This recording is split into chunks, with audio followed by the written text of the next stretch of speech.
Hey everybody! So today we're going to talk about aspect patterns some more. We're going to talk about the kite, specifically this aspect pattern. But before I get started talking about that, I want to make mention, like I've been doing before all of these aspect pattern videos. This is just how I do it. I mean, I think most people can agree on what a kite is, for instance. I don't think there's really that much difference in what a kite is. Most people know that a kite, or most, I don't think this is debated, but that a kite is, you know, it's at least four planets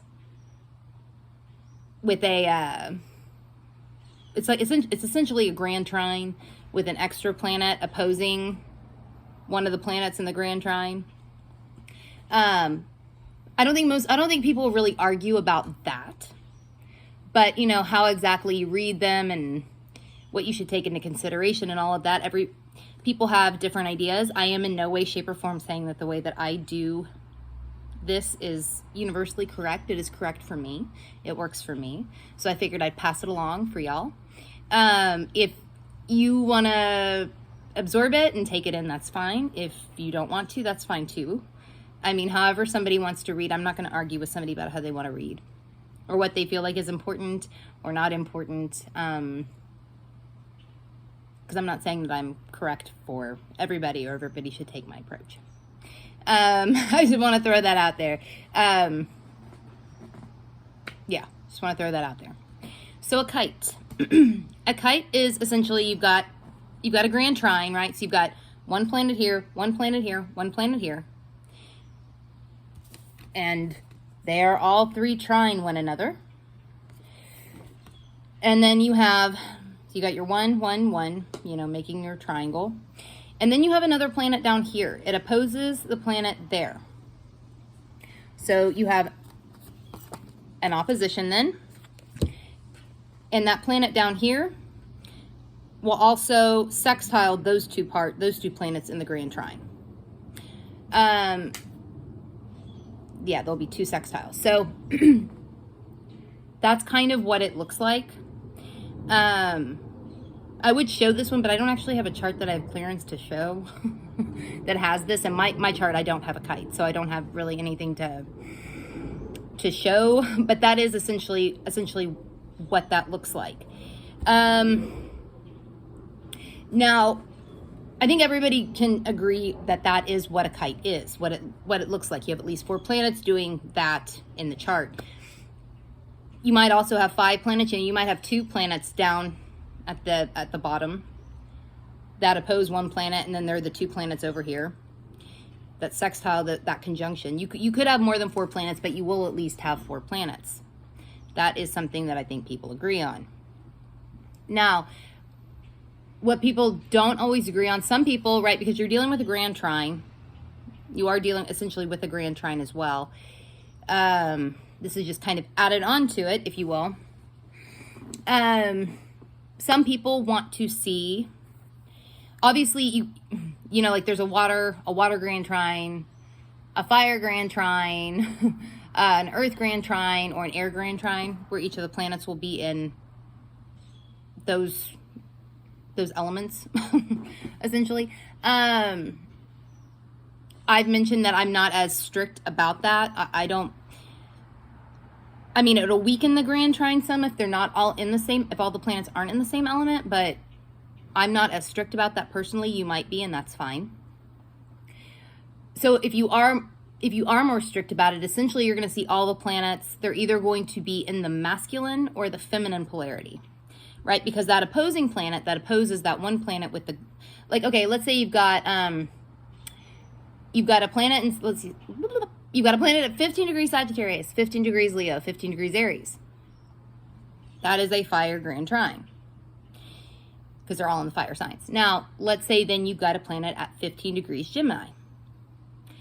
That planet is opposing the planet at 15 degrees Sagittarius. And all of these are in the masculine or yang polarity, or whatever word you want to use for masculine and feminine. It really depends on the whole chart. Yeah, I think it's probably a good rule of thumb to see them all in the same polarity. It definitely makes the kite stronger if they're all in the same masculine or feminine, yin or yang signs, it definitely makes the kite stronger. I don't think I would take it off the table, though, to see a kite that deviated slightly from that. It would weaken it, though. It wouldn't be quite as strong as it is if they were all in masculine or feminine signs. So, and I don't know if I'll post this one first or another video, but I'm not crazy. There are other terms you can use for masculine and feminine here. Another one would be yin and yang energy. I'm not always crazy about using masculine and feminine, but to meet people where they are in learning, I feel like that's probably the easiest way to describe it,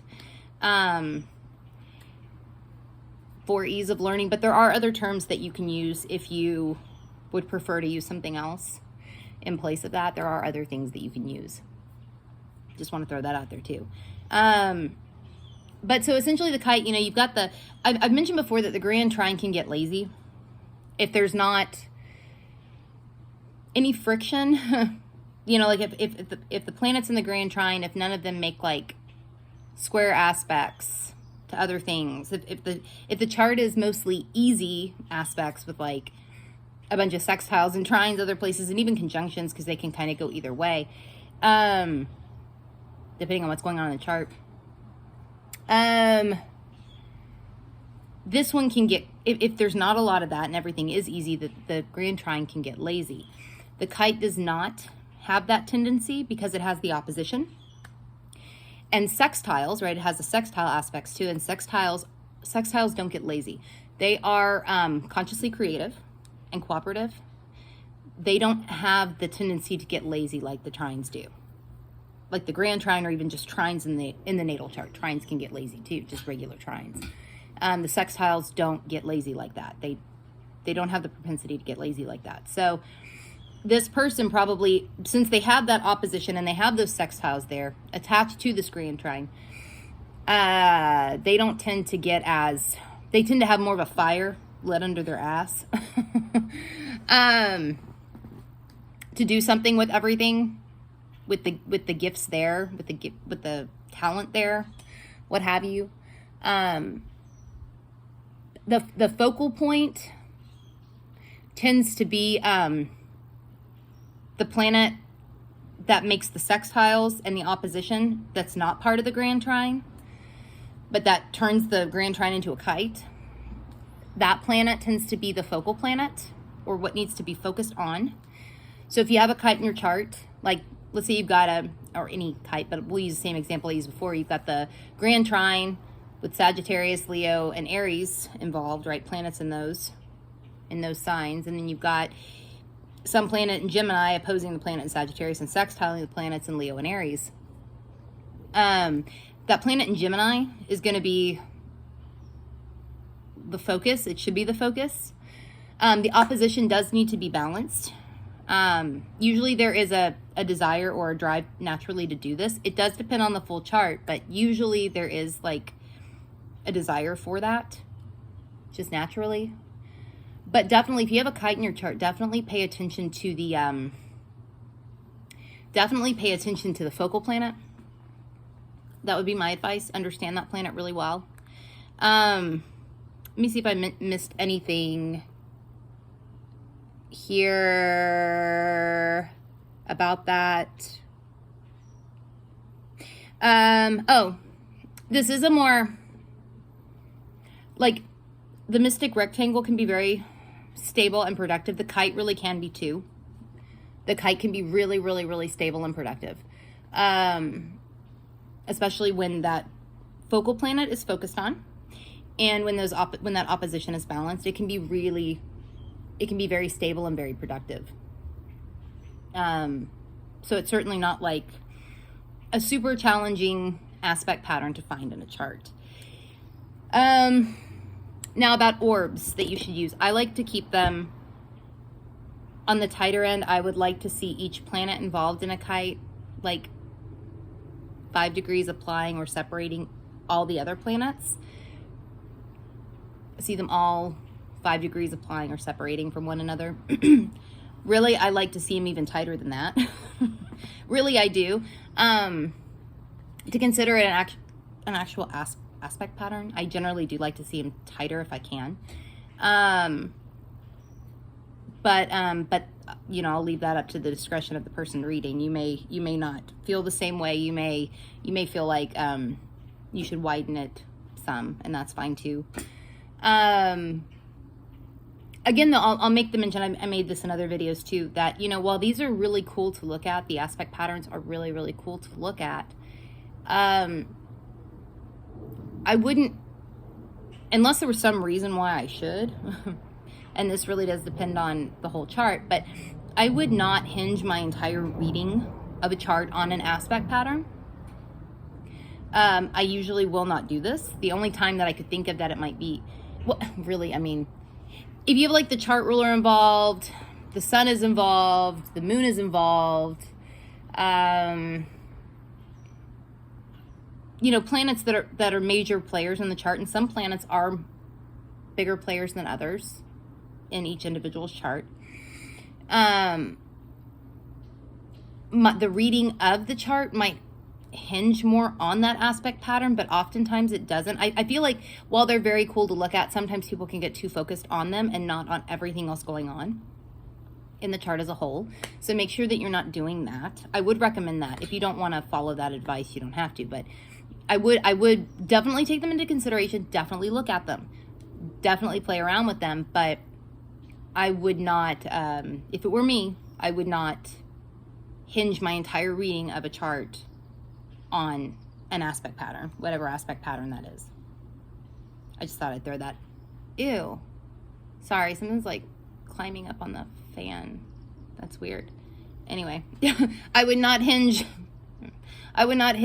my entire reading of a chart on an aspect pattern. Got to take the whole thing into account. And obviously with an aspect pattern like the kite or with anything, you'd also want to take into account, you know, the houses this is going on in and all of that kind of stuff too. And how that aspect pattern, how the kite plays with the rest of the chart. I'm going to get going. But if you want to follow us on Instagram, you can find us at Let's Fuck with Astrology. I am at Saturn Season Astrology on Instagram. Natalie is at Paterno Astrology on Instagram. If you want to like or subscribe or whatever the fuck people do with videos on YouTube, you can find us by searching for Let's Fuck with Astrology in the YouTube search bar. If you do the Reddit thing, come join us on the subreddit, Let's Fuck with Astrology. And if you're interested in the star cards, go to letsfuckwithastrology.com/star-cards. Okay, y'all. I'll see y'all later.